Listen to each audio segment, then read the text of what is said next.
بسم اللہ الرحمن الرحیم۔ یہ ریڈیو قطر ہے۔ اب آپ محمود احمد سے خبریں سنیے۔ ابتدا میں پیش خدمت ہیں اہم خبروں کی سرخیاں۔ صاحب اسم امیر نے فرانس کے صدر کو ان کے ملک کے قومی دن کے موقع پر مبارکباد کا برقی پیغام ارسال کیا ہے۔ دیوان امیری نے اعلان کیا ہے کہ قطر کی تمام وزارتوں اور دیگر تمام سرکاری اداروں میں عید الاضحیٰ کی چھٹیاں آئندہ اتوار سے لے کر اتوار 25 جولائی تک ہوں گی۔ وزارت صحت نے اعلان کیا ہے کہ ملک کے اندر کورونا وائرس کے مزید 116 مریض صحتیاب ہو گئے ہیں، جس کے بعد شفا پانے والے افراد کی مجموعی تعداد اب 2,21,665 ہو گئی ہے۔ اور پاکستان کے شمالی علاقے میں ایک بس میں دھماکے کے نتیجے میں چین کے 12 شہری ہلاک ہو جانے کی خبر ملی ہے۔ یہ تھی اہم خبروں کی سرخیاں، اور اب سے چند لمحوں بعد تفصیل سے خبریں نشر کی جائیں گی۔ لیے جب آپ تفصیل سے خبریں سنیے۔ صاحب اسم امیر شیخ تمیم بن حمد آل ثانی نے فرانس کے صدر ایمینوئل میکرون کو ان کے ملک کے قومی دن کے موقع پر مبارکباد کا برقی پیغام ارسال کیا ہے۔ نائب امیر شیخ عبداللہ بن حمد آل ثانی نے بھی اس موقع کی مناسبت سے فرانس کے صدر کے نام مبارکباد کا برقی پیغام روانہ کیا ہے۔ دریں اثنا وزیر اعظم اور وزیر داخلہ شیخ خالد بن خلیفہ بن عبدالعزیز آل ثانی نے فرانس کے وزیر اعظم جیان کیسٹیکس کو ان کے ملک کے قومی دن کے موقع پر مبارکباد کا برقی پیغام ارسال کیا ہے۔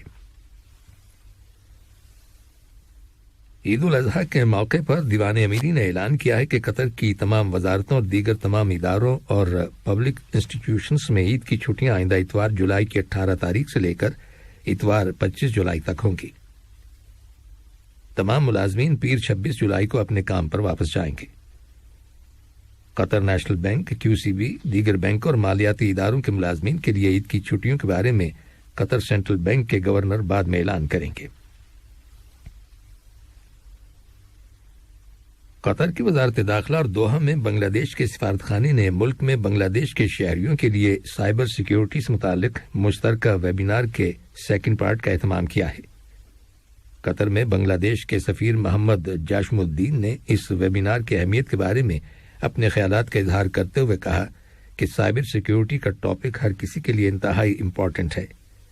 سائبر سپیس ہماری زندگی کا حصہ بن چکی ہے، اس لیے ہر کسی کو سائبر کرائم سے محتاط رہنے کی ضرورت ہے۔ انہوں نے کہا کہ تجربہ بتاتا ہے کہ عام لوگ جنہیں سائبر کرائمز کے بارے میں زیادہ نالج نہیں ہے وہ ہیکرز کے ہتھے چڑھ جاتے ہیں اور انہیں مالی نقصان، ہراسمنٹ اور بلیک میلنگ کا سامنا کرنا پڑتا ہے۔ چنانچہ اس ویبینار میں ہم لوگوں کو یہ بتانے کی کوشش کر رہے ہیں کہ سائبر کرائمز کرنے والوں سے کیسے محفوظ رہا جاتا ہے۔ افغانستان کی حکومت کا ایک اعلیٰ سطحی وفد جس میں افغانستان کی مفاہمتی کونسل کے سربراہ بھی شامل ہوں گے، قطر میں طالبان کے ساتھ ملاقات کرے گا۔ رائٹرز خبر رساں ایجنسی کی رپورٹ کے مطابق اس بات کا انکشاف افغانستان کی حکومت کے ایک اعلیٰ عہدیدار نے کیا ہے۔ اس ملاقات میں طالبان کے سینئر لیڈرز شرکت کریں گے۔ وزارت صحت نے اعلان کیا ہے کہ ملک کے اندر گزشتہ 24 گھنٹوں کے دوران کورونا وائرس کے 134 نئے کیسز رجسٹر کیے گئے ہیں، جن میں سے 80 کا تعلق مقیم افراد سے ہے، جبکہ 54 کیسز کا تعلق ان ٹریولر سے ہے جو حال ہی میں بیرون ملک سے دوحہ آئے ہیں۔ وزارت صحت کے اعلان کے مطابق کورونا وائرس کے مزید 116 مریض صحتیاب ہو گئے ہیں، جس کے بعد شفا پانے والے افراد کی مجموعی تعداد اب 2,21,665 ہو گئی ہے۔ دریں اثنا صحت کی عالمی تنظیم WHO نے امیر ممالک پر زور دیا ہے کہ وہ کورونا وائرس کی 1 بلین ڈوزز ڈونیٹ کریں جو دنیا کے ان ممالک کو دی جائیں گی جو کورونا وائرس کے وبا کے ساتھ سٹرگل کر رہے ہیں۔ وزارت داخلہ نے کہا ہے کہ میٹراش 2 کے ذریعے مزید ملکوں سے فیملی ویزا اپلیکیشنز وصول کرنے کی اجازت دے دی گئی ہے، جن میں بھارت، پاکستان، سری لنکا اور بنگلہ دیش شامل ہیں۔ قطر میں مقیم ریزیڈنٹس اس سلسلے میں تفصیلات میٹراش 2 کے ذریعے سبمٹ کر سکتے ہیں۔ فلپین اور نیپال کے ریزیڈنٹس کو بھی فیملی ویزا جاری کرنے کی فہرست میں شامل کر لیا گیا ہے۔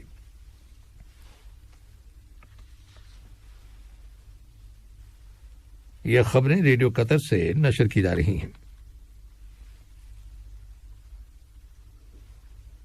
لبنان کے نامزد وزیر اعظم سعد الحریری نے کہا ہے کہ انہوں نے نئی کابینہ کی پروپوزل صدر مشعل عون کو پیش کر دی ہے اور وہ اب صدر کی رسپانس کا انتظار کر رہے ہیں۔ صدر اس معاملے میں اپنا فیصلہ کل جمعرات کے روز سنائیں گے۔ صدر کی جانب سے منظوری کے بعد لبنان کے اندر گزشتہ 9 ماہ سے جاری سیاسی ڈیڈ لاک ختم ہو جائے گا۔ جنوبی افریقہ کی حکومت نے ملک کے 2 صوبوں کے اندر پرتشدد مظاہروں کو روکنے کے لیے فوج طلب کر لی ہے۔ ان صوبوں میں بد امنی پھیلانے والے غیر قانونی مظاہروں کے دوران حکومت نے 1200 سے زیادہ افراد کو حراست میں لے لیا ہے۔ پولیس کا کہنا ہے کہ بھگدڑ کی وجہ سے بہت سی اموات اس وقت ہوئیں جب ہزاروں لوگوں نے دکانوں سے کھانے پینے کی اشیاء، بجلی کے آلات، کپڑے اور دیگر اشیاء لوٹنا شروع کیں۔ ان پرتشدد مظاہروں سے جنوبی افریقہ کی معیشت کو شدید نقصان ہوا ہے۔ حکومت نے ملک کے اندر ایمرجنسی نافذ کر دی ہے۔